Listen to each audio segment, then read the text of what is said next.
今日同大家咧試下呢架全新嘅 Toyota 嘅 BZ3X 啦。咁之前啦行車展啦，同大家睇過下呢架車啦。咁係一架好實用、空間好大嘅一架SUV 嚟嘅。咁係豐田啦同埋廣汽啦合作啦研發啦，咁同埋咧由日本豐田去監督生產嘅一架全新嘅 SUV 啦。咁我覺得咧豐田啦同埋廣汽合作咧，其實幾 match 嘅，因為廣汽大家其實如果呢排咁中意北上咧，都應該接觸唔少廣汽嘅車咧，就係呢個ION 系列啦。咁因為有好多網約車都係中意用 ION 系列，咁原因都係不外乎空間大啊、實用啊咁樣啦。咁其實成件事都好豐田嘅。咁呢架 BZ3X 咧，其實咧同呢個ION V 咧，其實都有一個幾密切嘅關係嘅。咁但係當然啦，掛得豐田呢個牌頭咧，咁同呢個廣汽嘅 ION V 咧，實在咧就有好多差別嘅。其實咁其中一個最大嘅分別係一定係外觀啦。咁BZ3X 咧用翻呢個家族面譜，係一個融合咗錘頭紗嘅造型嘅設計嚟嘅。咁想做翻一個比較前衛啦，同埋 sharp 嘅有未來感嘅一個外觀特色啦。咁一對 LED 頭燈咧就好似呢個鯊魚眼咁樣咁 sharp 啦。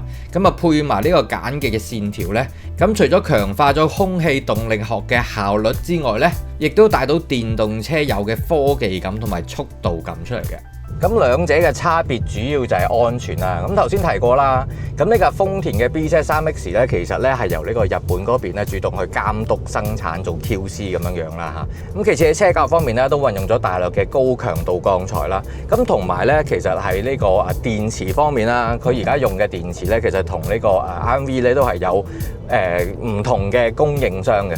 咁同埋咧喺嗰個電池嘅標準方面咧，亦都提前達到咗2026嘅標準，同埋做咗好多唔同嘅測試嘅。睇我啲片，咁包括側撞又好、正撞又好，跟住係浸水又好，喺吊嗰個掟落又好，做多好多唔同嘅測試，去務求確保嗰嚿電池咧係安全同埋可靠嘅。咁另外一個安全設備咧就係雙供電系統啦。咁咩為之雙供電系統咧？因為咧其實電動車好多人以為啦，只有搭嗰嚿大電就冇細電啦。咁其實電動車都有嚿細電嘅。咁但係咧一般咧細電死咗咧，架車就唔着㗎啦。咁因為細電係用嚟供應所有其他嗰啲電器㗎嘛。咁但係呢架車就有呢個雙重系統啦，確保細電死咗咧，嚿大電都會撐住呢啲系統，架車都仲行得走得咁樣嘅，咁所以就安全啲啦。咁另外除咗雙供電系統之外咧，仲有雙重嘅剎車系統啦，咁保障翻剎車嘅行車嘅安全啦。咁除此之外咧，另外仲有一個好得意嘅掣咧，咁喺呢個軚盤嘅下方呢度嘅，咁就係一個斷電嘅掣，咁確保有啲咩依喐嘅時候咧，你多個掣，咁即時斷咗呢個高壓電嗰個部分。係啦，咁但係咧都仲會保留翻呢個軚盤同埋剎車嘅，即係俾機會你斷咗電之外咧，架車仲可以安全咁停埋喺路邊嘅。咁另外仲有一大堆一啲好細微嘅一啲安全嘅設定啦。咁例如啦，上車你唔攬安全帶，架車係唔會行嘅。你未閂好隻門咧，爭少少都好啦，架車都係唔會行嘅。咁呢幾方面就可以體驗翻日本人喺造車方面嗰種細心啦，同埋嗰種安全。咁講完安全啦，咁講下呢個車廂入面你摸到嗰部分啦。咁電動車一貫啦，呢度有個大 mon， 咁呢度有個細 mon 啦嚇。咁前面中間呢個部分咧就有位置俾你擺電話啦，有一個無線充電啦。咁而兩個杯架下面咧有一個好大嘅空間咧，去俾你擺下手袋啊、擺下衫啊咁樣。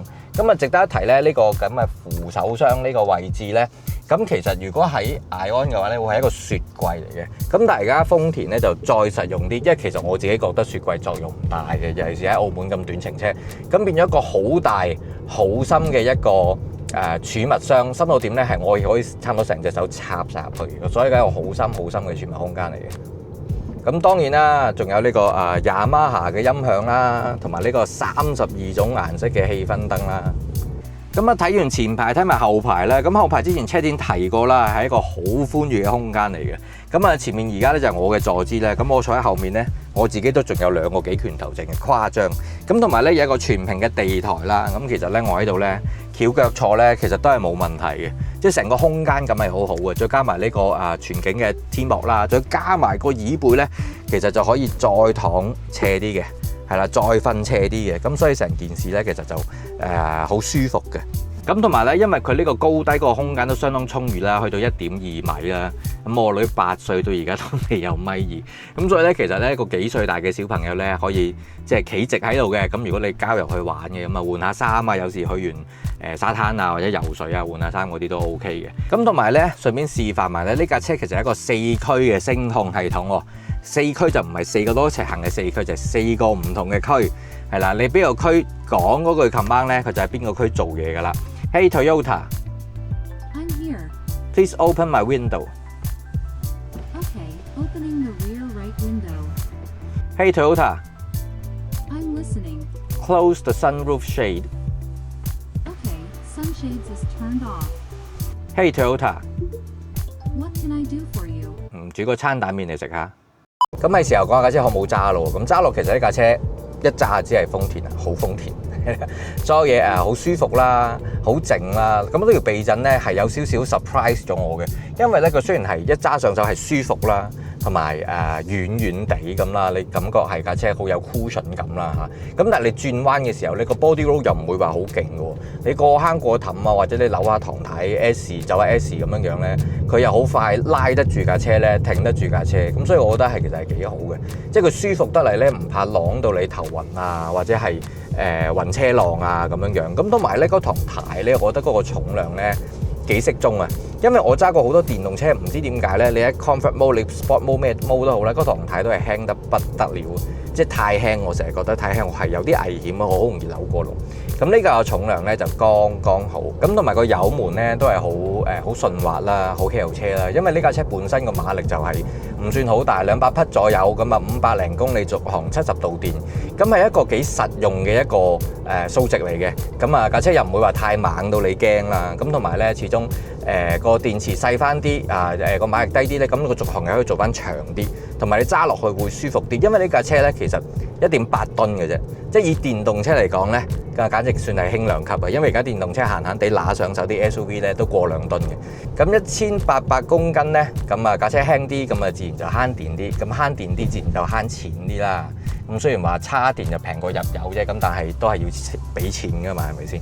咁所以咧總括嚟講咧，呢架車係一架即係好實用啊，方方面面咧都做得唔錯，好市正，好豐田嘅一架 SUV 嚟嘅。咁而家以呢個20零萬嘅價錢咧，我覺得係相當之抵買嘅。咁有興趣嘅朋友咧，咁記得自己去日豐望一望摸一摸啦。不過呢架車真係幾定喎，揸落即係揸得快，你都唔覺自己即係行係啊，自己行得好快，幾好。